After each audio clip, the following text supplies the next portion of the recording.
Hello everybody, I'm Hoarder Gamer, and this is Hoarder's Comic Flex. I hope you had a good week. I'm back with more games, comics, and toys. And kinda sort of in that order, but not exactly. We're going to start with some video game news, everybody. First up, Multiversus. It launched yesterday. And I gotta say, some technical issues, some snafus here and there, but otherwise I think it's rather solid.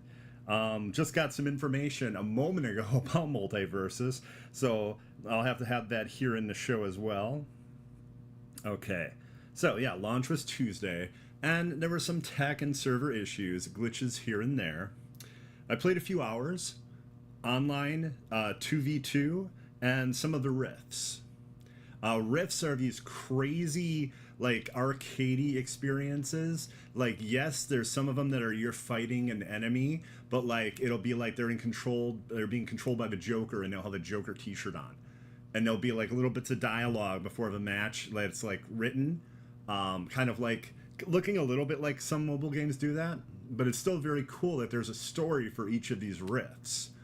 And there's actually some twists and turns as to how the Joker showed up in Multiversus. And I won't spoil that for you, because it was an interesting reveal that I wasn't expecting. Okay.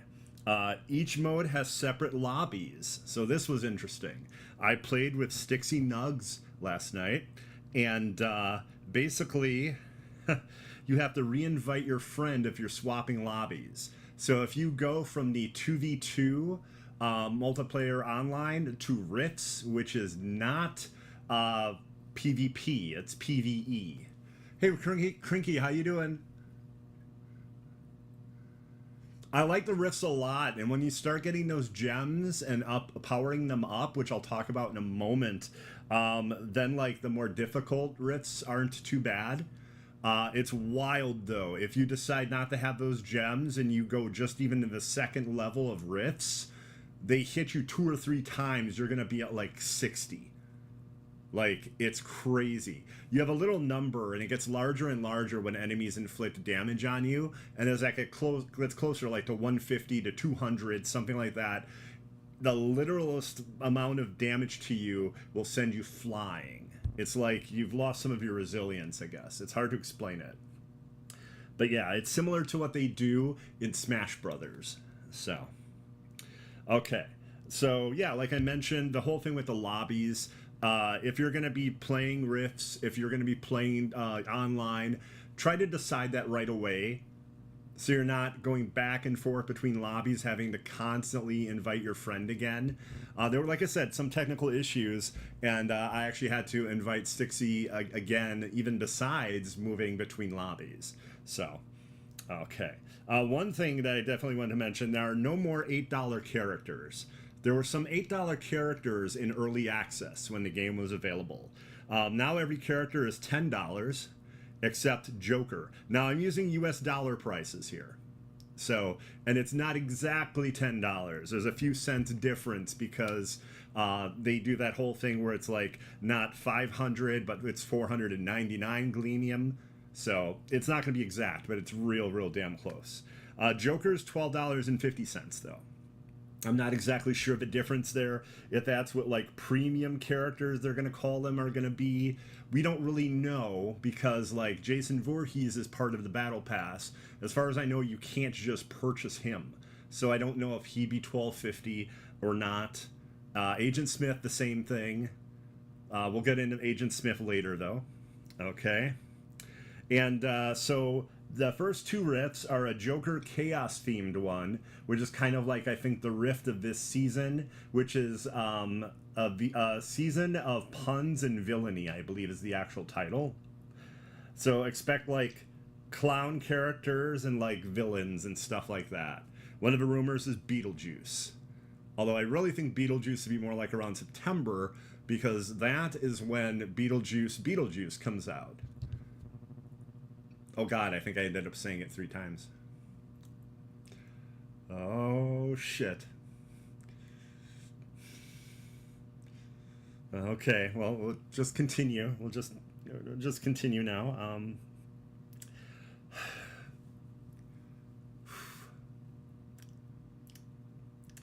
Okay, so I did the Joker Rift, and that was a lot of fun. Stixie and I had a good time with that. And you're getting all these experience points and things that go into your battle pass, and like there's other things. The game just kind of showers you with craziness, like a mobile game does. So like you'll get this experience for this pass, you'll get this experience towards Agent Smith, you'll get this experience towards this. And this experience goes towards your character. So it is hard to keep track of everything. Plus, you get gems from doing Rift missions. And the gems level up based on experience and... Okay. But again, the gems are just based on... only on the Rifts. You can't use those in online PvP. It's only for PvE, which is good, and I'll be getting to that in just a second. Okay. Like I said, so there's the Chaos-themed Joker Rift, and then a Velma horror-themed one. And Velma Dinkley has something to do plot-wise with the first Rift. That's why she's the main character that's shown on the second one. The third one involves Jason Voorhees, but I believe that won't be available till next week. It seems like they're going to try to have a Rift a week, which I think is impressive. The Joker Rift was large. There was a lot to do there, a number of decisions you can make, certain people you can fight, certain people you may not want to fight, and then certain battles that you do in a Rift are going to have daily rewards for them. So like you might want to fight Garnet instead of like Harley Quinn, something like that. So you just want to keep an eye on that type of thing.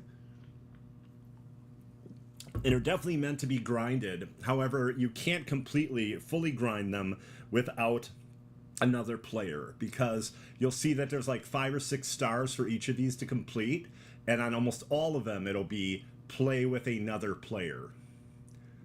So then it becomes 2 players versus enemies. Again, not versus other players. So you're teaming up to take on other enemies, and sometimes you're taking on one enemy like Arya Stark, or sometimes you're taking on LeBron James and Bugs Bunny, both in Space Jam 2 outfits. That can happen too. So it's a lot of fun. I like it a lot so far. I've already played it like I think 4 hours, which that type of game is a long time for me. The early access, I only had a total of 13 hours total. Not 13 owls, 13 hours total. Let's see here. Okay, now we got to talk about cosmetics, okay?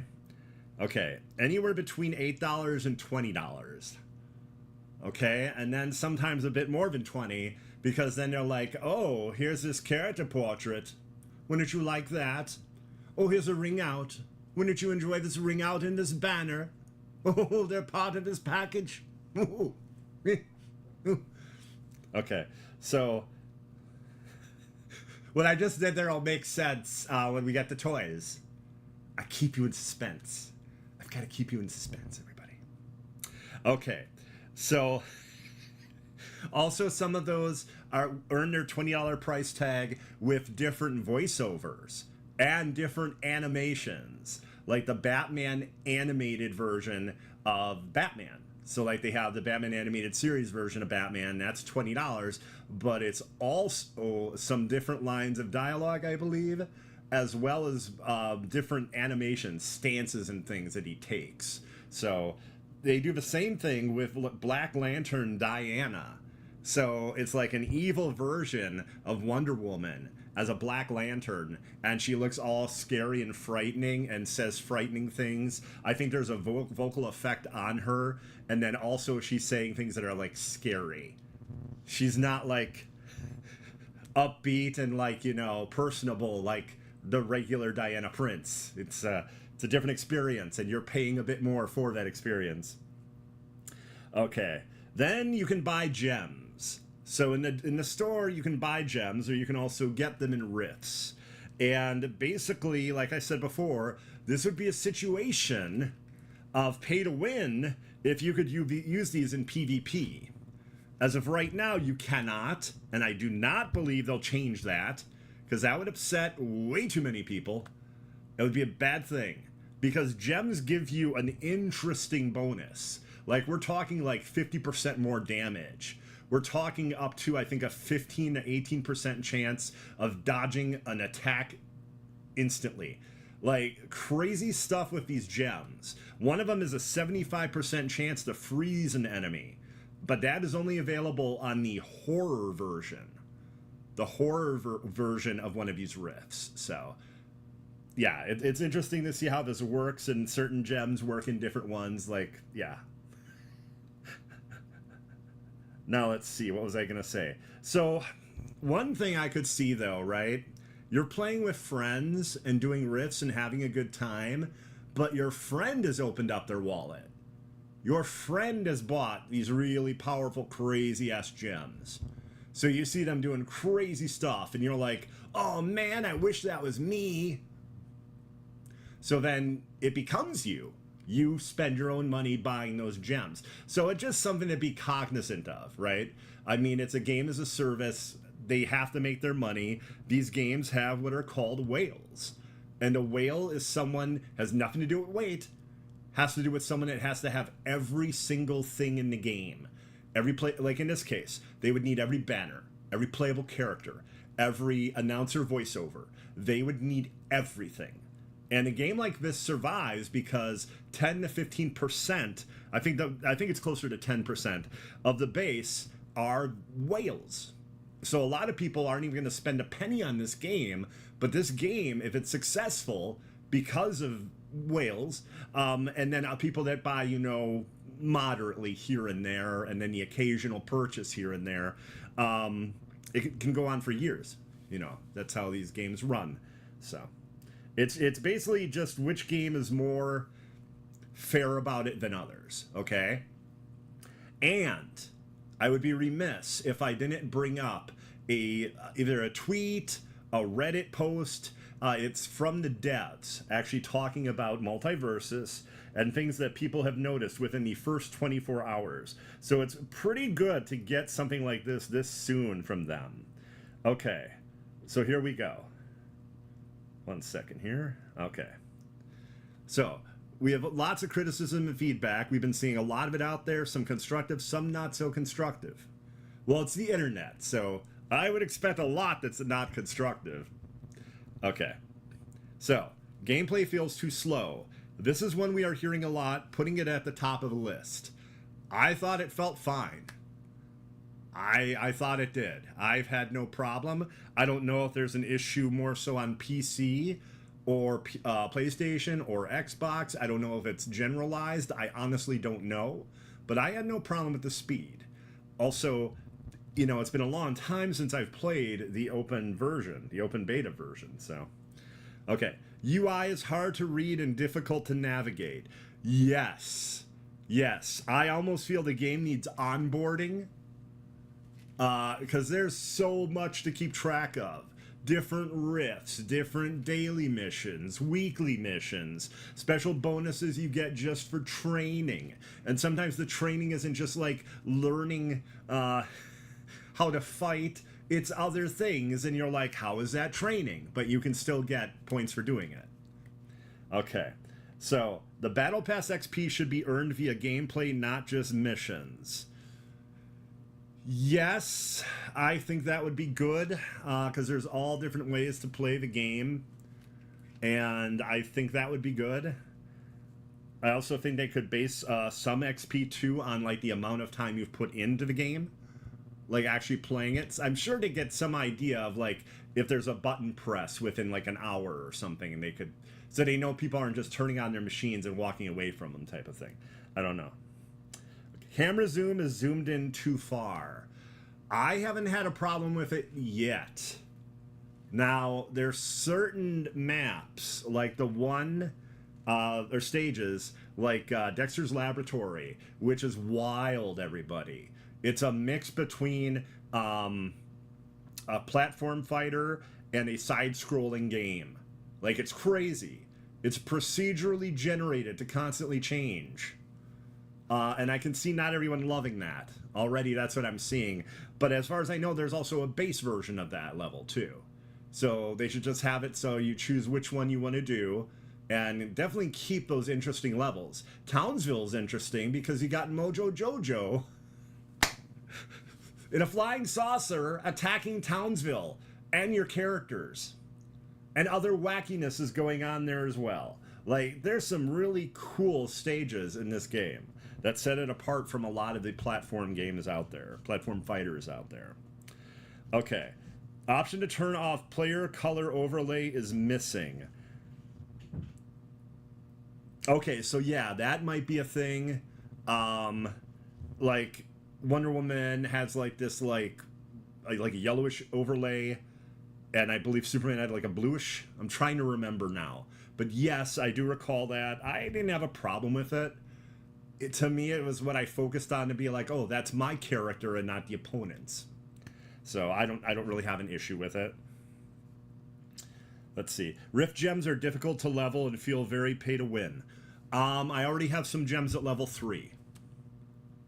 So I only started leveling gems today for about 45 minutes to an hour.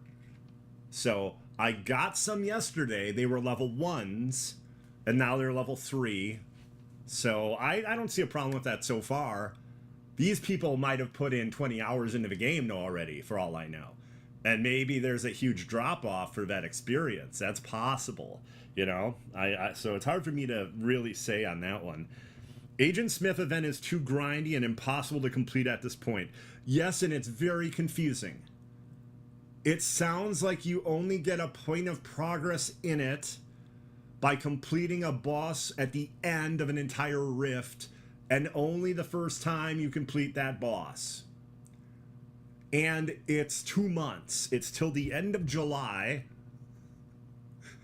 So it seems like you need to do every single rift that shows up between now and then, and who knows what else, in order to unlock Agent Smith. So yes, it does seem like that is really difficult, and someone actually went so far as to say a number of people have said they think it's impossible because of how much time and effort it would take to actually make it happen. There's all these different levels. You do get cool things, though, don't get me wrong. This mission set like gives you Matrix Code outfits for like Superman and Diana. Like, really cool stuff. And the Matrix Code outfit, of course, for Agent Smith. So there's some really neat stuff in here. But I do agree it's difficult. And then no offline mode. Game is always online. I don't know how they're going to work on that one. I have no clue as how they're going to work on that one. I just took it that it's a game as a service. It's going to be online. You know? I don't know what to say there. Okay, so that's everything about Multiversus. But that wasn't the only game that launched yesterday. Oh no. Oh no. The early access version of Killer Klowns from Outer Space also came out. And I have a few words about that too. So I played a little over an hour. So I ended up doing about last night 2.5 to 3 hours of Multiversus. And then I streamed an hour of Killer Klowns from Outer Space. And basically, it's fun. It looks incredible on Unreal 5. The lighting, the character models of the clowns, it looks so good. At dusk, when you're going through the carnival and you see the carnival rides like all the way like far away from you on the other side of the map, it looks really neat. Let's see here. When you die and you're waiting for resurrection as a human, you can play 8-bit style carnival minigames. And there's a reason to do this, not just to keep you doing something. Basically, you can give your team an advantage or yourself an advantage. So you get certain items that drop, you can keep them or you can give them to other players. And you can cycle through those players to see if they have any openings in their stash, basically. And by their stash, I mean what they're carrying on them currently on their person. So if they have an opening, you could be like, here's a soda. Now you can move faster than the clowns. Here's a weapon. I noticed you didn't have a weapon yet. Here's a shotgun. You can actually like mystically give them these, even though you're dead. It's kind of goofy, but it's a neat idea and it works out really well. What I was really surprised about though is I was able to give a key to one of the escape routes just randomly. The thing that I got was a key to an escape route. I was dead and the resurrection machine was destroyed. So nothing could be done about me. So I just gave the key to the final person playing. Sadly, a clown got the drop on them. But otherwise, I thought that was pretty neat that that kind of stuff can drop. I was like, holy cow. Okay, that's insane. I wonder if in the actual world then it disappeared from where it was, where it spawned. I don't know if there's more than one, maybe. I have no idea how that works. Maybe it's also only at a certain point in a mission, like towards the end. You want to avoid the clown apocalypse. So after a while, there's this crazy like cotton candy like haze that like comes in, and I only got to that once actually. I did about 4 or 5 missions in that hour, or a little over an hour, and I only saw the clownpocalypse once. And then during the clownpocalypse, in the final minute of the game, I believe, the Terenzi brothers, which are, I believe, from the movie, they come in and they just bash in like the Kool-Aid Man, and you have a small chance of escaping with them. There's a lot of cool little interesting things, and it looks really beautiful on Unreal 5. Also, it's IllFonic as the publisher, and they did a great job supporting Ghostbusters. Ghostbusters Spirits Unleashed. That game is still getting content. It's like on its 2nd year, I think now, of getting content. So I bought this game, not only because I enjoyed playing it a little bit at PAX for about 10 minutes or so I got to play it, PAX East, but because I wanted to support IllFonic as well. I think they're a very good dev. So, okay, let's see here. Oh, yeah, it also offers like a unique B-movie vibe that a lot of asymmetrical horror games don't get right. And it's one of the only ones that I can say is like wacky and whimsical at times. You know, just based on the insane like popcorn gun. One of the clowns can have a balloon dog, but it's like a patrol balloon dog, and it's kind of almost dragging the clown with it as it's hunting for humans. There's a lot of wackiness there. Also, the game is $40 for the base version, or a version with special DLC like outfits and stuff. That one's $60. The game does a full launch next Tuesday, but right now it's in early access, and I think you can still purchase it. Although I'm very confused as to how it's still early access. I don't know.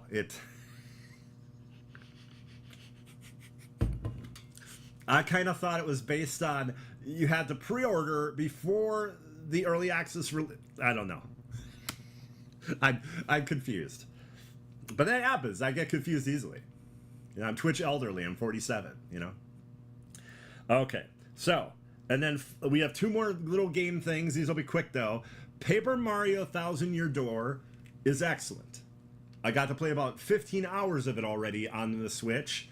It is apparently a 30 to 40 to 50 hour game. Apparently it's huge. Depending on if you do everything, every single thing, every challenge, and like this dungeon of 100 levels of enemies, you keep going down a pipe, you fight like a group of enemies, sometimes one enemy, sometimes a group, and there's 100 of those. So if you do that, if you do all the other like optional bosses and things like that and challenges, yeah, the game could be apparently 50 hours. On the average, it's between 30 and 40. It's really good. Just did this wild part that was like the Godfather. So you have like Godfather style music playing. You have a mob boss in Rogueport, and he's upset that his daughter has eloped with an employee of his. And you have to make a decision. Do you turn them in, or do you let them get away and start their life together? Like, it's really awesome. The game's great. If you haven't played it, there's a reason a lot of people say it is one of the best games made. Like, seriously. And I think it'll be a top 10 contender for the year. Paper Mario Thousand Year Door. And finally, everybody, I don't even need the phone for this information. We finally have the return, the long-awaited return of Arrogant Sony. Arrogant Sony is back. Jeff Grubb and Jez Corden, I believe it was last week, maybe the week before, have been talking about a PlayStation event, a state of play, something that it was going to come. It was going to be coming, and it's going to get here, and it's going to be here by the end of May. What does Arrogant Sony do, everybody? They announce it today, and it's tomorrow. Sony finally announces it. They announce it today. It's tomorrow. A day ahead. One day ahead. Arrogant Sony has deigned to let us know it's happening. They could have just put it on YouTube and said, "Hey dummies, why didn't you see this?" Like I can't believe, like, just a day in advance, you know? We know about a big Xbox event happening June 9th, and they're going to have, like, their showcase, you know? Which would have been an E3 showcase, but really there's no more E3. So we've known about that, I want to say a month now, if not longer. But Sony is like a day ahead. That's good enough for them. They'll deal. They'll deal. No, we're not arrogant. Why do people say that? Why do people say we're arrogant? But yeah, and I'm actually just having some fun with this. I like Sony. I don't hate Sony. But I do think it's ridiculous because, like, I believe both Jez and Mr. Grubb were like, "Oh man, what is going on here?" Like they have pretty solid connections, and they're probably like thinking, "What is happening? Was it all a lie? Was it all a dream?" And then also tomorrow, apparently there's a Silent Hill transmission. I don't know if that's anything to be excited about. Now, with the state of play, I would totally believe we'll see the Silent Hill 2 remake. I think that timing there is a little suspect otherwise, so that could be really cool. But a lot of times with the Silent Hill transmissions, they're a little bit of a downer, a little disappointing. But yeah, it could be a good one tomorrow because it could be Silent Hill 2. Okay, everybody, we are done with video games. We are done. And you're probably like, thank God that Windbag is done with video games. Well, now this Windbag is going to be talking about toys. We're going to toy around. We are about to toy around, everybody. And first off, we're going to toy around with the Cabal. The Cabal. So we have Dr. Doom, the Iron Patriot, and the Master of Tasks, the Taskmaster, all in a box set at $74.99. So the Iron Patriot's funny to me because the facial sculpt looks like actor Justin Theroux. So I thought that was amusing. I will say though that that Dr. Doom is great. That is a great Dr. Doom, and that is a great Taskmaster. Those two, to me, are excellent. I've never been the largest fan of the Iron Patriot, but I will say that the two figures on the side, the bookends, you could say, the bookends of that box set, they're fantastic. Those are really good sculpts, and good, you know, takes on those characters. And the amount of color in that Taskmaster in detail, that's really nice. It's really nice. I agree. It's an awesome 3-pack. Although there was an issue. So pre-orders are live for this actually already. This went on pre-order today for live. $74.99 for the 3-pack. So figure 25 a piece. There was a snafu though, where it went up at $99.99 at a number of stores. I believe they altered that price to the $74.99. But yes, at $100, I would be like, no. By the way, just because I show something here and like it doesn't mean I'm necessarily buying it. I don't know if I'm going to get this. This is very cool, and I do like it, but I don't know if I'm going to get this. But, like, if it was 100, I'd be like, are you crazy? I mean, I guess you do whatever you want with your money, but $100 for free figures? What are these, Black Series Star Wars figures? What's going on? Okay. Although I still think, even though they're the same company, that the Star Wars figures are more expensive because of the insane cost of that license. I think that's why they're wildly expensive. Like, oh my God, Black Series. I hate to get into this, but like Black Series 3 3/4-inch Star Wars figures, $18 a piece or whatever, or $20 a piece depending on the store. That's crazy to me. They come with an extra accessory too, $28. 28. We're not even talking about the 6-inch ones here. Okay, now we are on to something a bit spooky, something a bit mysterious. Mr. Vincent Price. Mr. Vincent Price. And the Vincent Price is right at $36.99. $36.99 for an incredible Vincent Price figure. 2 heads, no, 3 heads, a skull, so he can, go do like Shakespearean stuff. Look at the accessories this guy comes with. Look at the detail. Like, this is awesome. Like, you cannot tell me that Mr. Tim Burton did not order this. I'm pretty sure Tim Burton ordered this.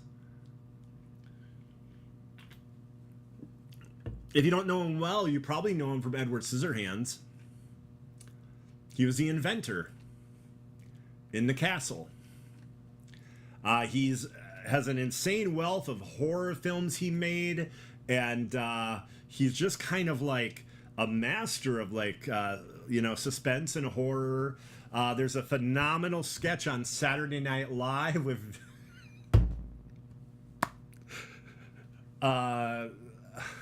Bill Hader playing Vincent Price, and they're shot in black and white and everything. These sketches, they're amazing. I highly recommend you check those sketches out, but I really like this. I think this is a great take on Vincent Price. They really got him, like, and then take a look at this next picture. Look at that. Look how he looks there with the lighting and the skull. Ridiculous. Apparently one of the accessories is like a cookbook he wrote. This is so bizarre because like NECA usually does characters. And here's Vincent Price, like an actual person, Vincent Price. Oh, his voice was amazing. His voice was amazing. Yeah. But yeah, I definitely had to show this off. Also, with all those accessories, $36.99 seems very fair. A number of the NECA figures have risen into like the $40 range, $45 range. So I think $36.99 is a great price, especially with those accessories, man. Next up, we have Darkseid with his Omega Beams. Okay, everybody, I wish you luck in getting this. Pre-orders went live, I believe it was today, and it sold out everywhere. Sold out everywhere. The only place I know that still has it is GameStop, and people don't love ordering from GameStop because they charge you, I think they charge you right away there. But he's $39.99. He's 9.5 inches tall. He's big as hell. He comes with 2 heads. So he's got the head there with the Omega beams, and then a regular head that looks like he's scowling. Here he looks like he's like angry, but like there's like a scowling face too without the Omega beams. So you get 2 heads. You get a soft goods cape. He's got a blue cape. This is the DC Classic Crinky, so he is a little bit thicker. He's a little thicker than he is like muscular like he is now, but he's still pretty much a thick boy currently, or at least recently. But I think it's really good. And apparently the fans are losing it because, like I said, Big Bad Toy Store, Entertainment Earth, Amazon.com, and McFarlane Toys sold out of pre-orders already. So now that doesn't mean that those places won't get in possibly more pre-orders, or more likely that they'll have extras on hand when they come in, when they're shipped in, you know?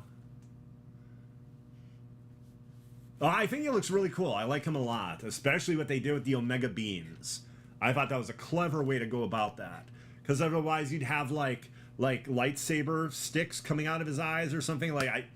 This was a neat way to do it, and it's actually very similar to one of the artist's styles for showing when he was like powering up his Omega beams. So yeah, I think this is really cool. 9.5 inches tall, $39.99. If that price seems expensive, keep in mind the regular figures that are like in the 7-inch range are $24.99 usually.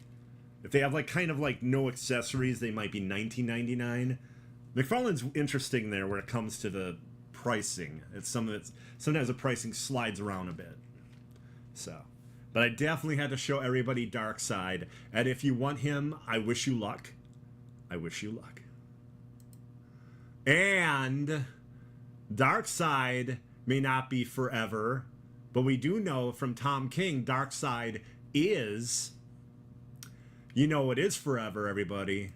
Batman. Batman's forever. McFarlane Toys again. And no, I'm not, I don't see a penny for McFarlane Toys. I apologize. It's kind of heavy with 2 McFarlane Toy things, right? Okay. Batman Forever. Pre-orders go live next Tuesday. Next Tuesday.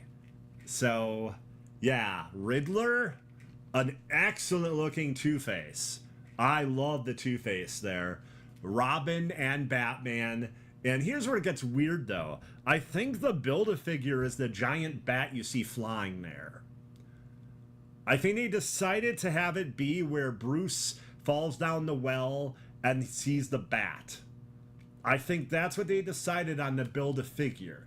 And I don't know if I would have gone that route, but the actual 3 figures you see here in some detail look really good, and I'm sure the Batman one does as well. I know that the Batman and Robin figures were very popular. And the Build-A-Figure for that series was actually Mr. Freeze. So I know that was a popular series. So I expect these pre-orders to be hot. And yeah, look at the Riddler. Look how they jointed his hand so he can do the thing he does in the movie with his cane. Like, that's a lot of effort, man. Tommy Lee Jones had an interesting look as Two-Face. Oh, I agree. He looked interesting. Very much like larger than life. Not truly like realistic. I guess you could say a bit more comic book like. A bit more of almost like in the like the 60s or 70s version. But yeah, I think these are good sculpts, and I think they're impressive. I think they're gonna do really well at the pre-orders. I really do. Okay, everybody, we are done toying around this week. Now it is time for us to look into the future of comics, all the way to 1 week from today.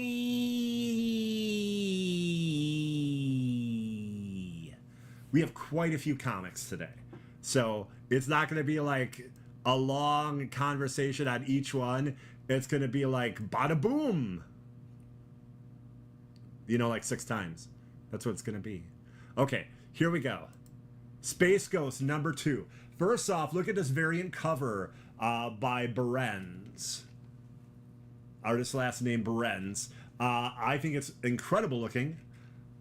This is issue 2. Issue 1 was super hot, and it was really good. Basically, it's a brother and sister. Their father got killed, and space pirates, including Brack, are trying to get this ultimate weapon that their father created, which could be their pet monkey. And Space Ghost feels that it's his duty to save these kids and, you know, keep them safe from these lunatic space pirates and other, like, monstrous forces that are after them. So this is issue 2, and I expect it to be really good. Because issue 1 was. I actually reviewed it. I liked it a lot. So everybody, this is probably the biggest hit that'll be coming out next week. Ultimates #1. Okay, so basically you had this dude called the Maker, and he has like a group of the Makers, and he made it so no superhero has ever happened. Basically, no one got their powers, no one became a superhero, so all these supervillains have been able to control the entire world secretly. And in Ultimate Spider-Man, we have Tony Stark getting a radioactive spider to Peter Parker and basically making things happen. And this sounds like it's going to be almost the Avengers version of the Ultimate books. And basically, they're going to be out there trying to make sure the other members of the team get their abilities so they can take on the Maker. And the Maker was a huge focus of the Donny Cates run of Venom. So, very interesting villain. I don't want to spoil who he is, but there's a council of them. There's that too. But yeah, the Maker and Ultimates #1. Okay. This book, issue 1, was great, and I reviewed this as well. I thought it would be pretty cool based on the artwork and everything, and I was right. Boy Wonder #2. So, Damian Wayne is basically trying to find himself. Is he more like his father, or, frighteningly to him, is he more like his mother and his grandfather? Which would be Ra's al Ghul and Talia al Ghul. And he's trying to find himself, and he believes that a demon is attacking an area of Gotham. And now in this issue, he needs to track this demon, and who better to help him but someone who's used to hunting, Red Hood.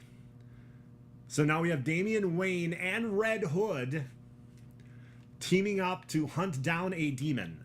And like I said, issue 1 was great. I expect issue 2 to be really good too. And yeah, Red Hood, that's going to be a fun combination with Damian Wayne.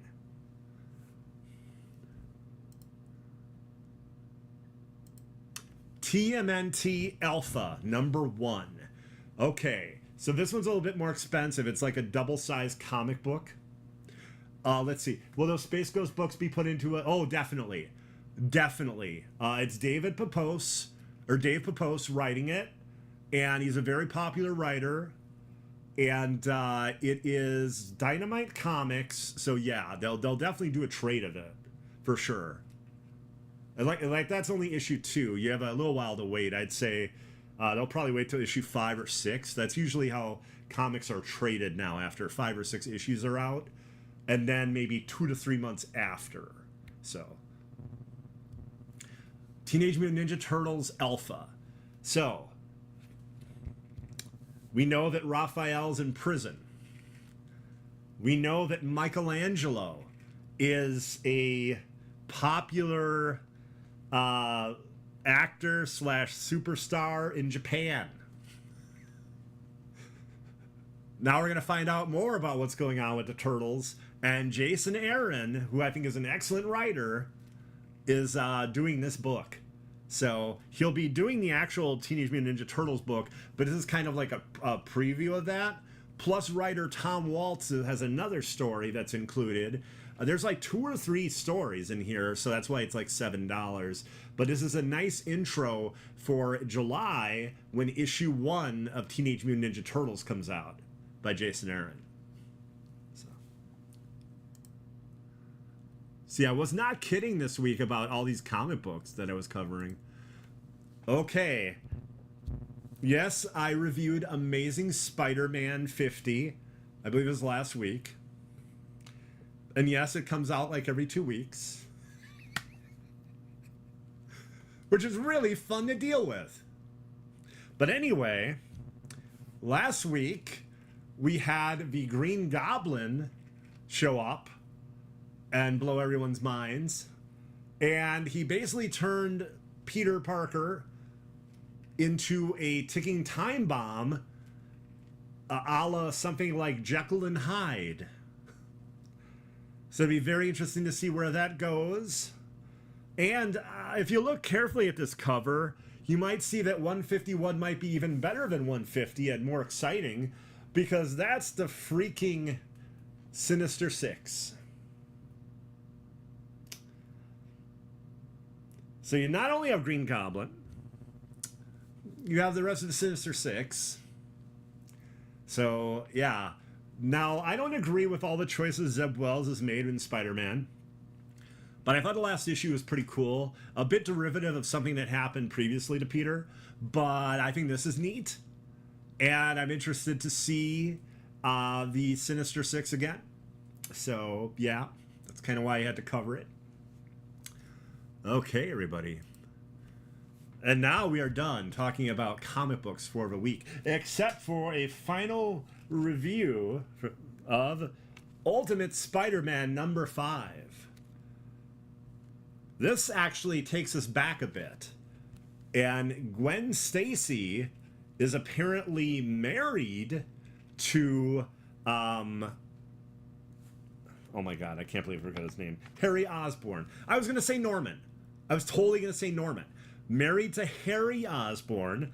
And what happened was the whole thing with the Maker involving, like, you know, stopping people from getting their powers and everything. Well, he also created this terrible calamity to turn people against, like, their enemies. And in that calamity, Harry Osborn is, I'm sorry, not Harry, Norman is actually killed. So here you find out that his wife and Harry's wife and him get control of Oscorp. And they end up working with a young Otto Octavius. And there's a funny scene where Otto is told he has to sign an NDA. I thought that was amusing. And then they come across Stark technology. So you find out that the new Green Goblin outfit in Ultimate Spider-Man 4, that's actually repurposed Stark tech. So there we go.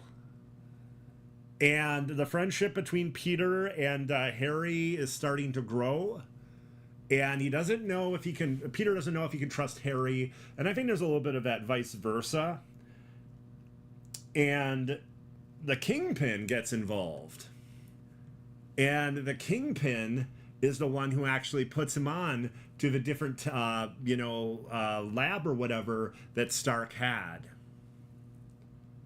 So there's a lot of stuff that happens in this issue. Doesn't have any J. Jonah Jameson or Ben Parker, really. But you do find out that the technology that Stark created is waking up. The helmet that the Green Goblin wears basically had like these sensors. And 24 hours after he checked these sensors out, there were all these red blips everywhere. Like, it's multiplying.